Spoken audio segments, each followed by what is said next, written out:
Pemirsa, bila mendengar kata ikan gabus ini nampaknya lazim ya ditemui di Indonesia dan juga sering dimasak serta disantap, dan ikan ini ternyata sangat asing bagi warga Amerika Serikat. Ikan ini pun tadinya tidak ditemui di Amerika Serikat dan lepas ke perairan Amerika sebagai satwa invasif yang dikhawatirkan memangsa habis ikan lokal. Tapi di negara bagian Virginia, kehadiran ikan ini justru direspon positif oleh warga yang memiliki hobi memancing. Dan selengkapnya akan dilaporkan tim VOA dari Washington DC. Bila cuaca sedang memungkinkan, Mike Solicki bisa ditemui di perairan di Fredericksburg, negara bagian Virginia. Sekitar 1 jam perjalanan mobil dari ibu kota AS.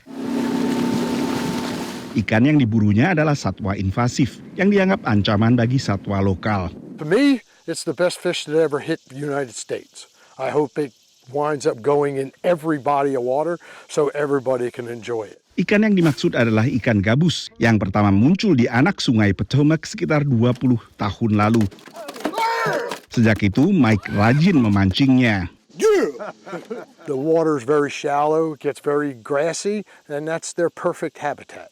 Ikan gabus yang di Indonesia juga disebut kutu berasal dari Asia. Ikan ini bisa tumbuh hingga 80-an sentimeter dan bisa bernafas di luar air dan bertahan beberapa hari tanpa air. Dengan gigi tajam, ikan ini juga berpotensi menghabisi ikan lokal. What was driving the fear was that the abundance of snakeheads would get so high, they would just overwhelm the system. That never happened.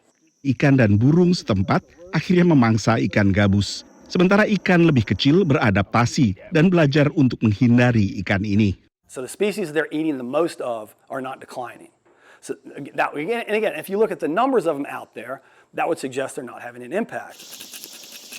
Pada saat yang sama, warga Amerika menemukan bahwa ikan gabus ternyata bisa menjadi santapan lezat. Like swimming chicken, it's the most heartiest piece of meat that you'll ever get.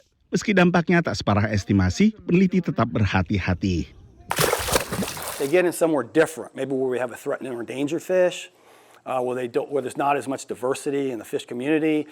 There could be some impacts, unwanted impacts in a situation like that. So that's the hesitancy to sort of embrace the fish. Kondisinya berbeda untuk ikan laut, lionfish dari Samudra Hindia dan Pasifik, yang di Indonesia sering disebut sebagai ikan skorpion. Satwa invasif di Laut Atlantik yang akhirnya memusnahkan banyak ikan lokal dan tak memiliki predator alami.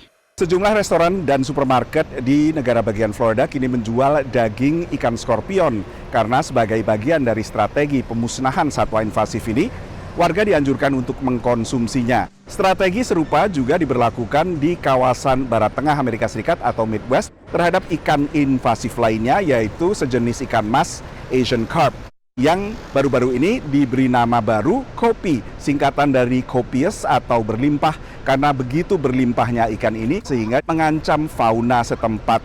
Daging kopi kini juga bisa ditemui di sejumlah supermarket dan restoran di Illinois dan sekitarnya. Dari Washington DC, saya Nova Purwadi dan tim VOA. Jelajahi cara baru mendapatkan informasi. Download Metro TV Extend sekarang.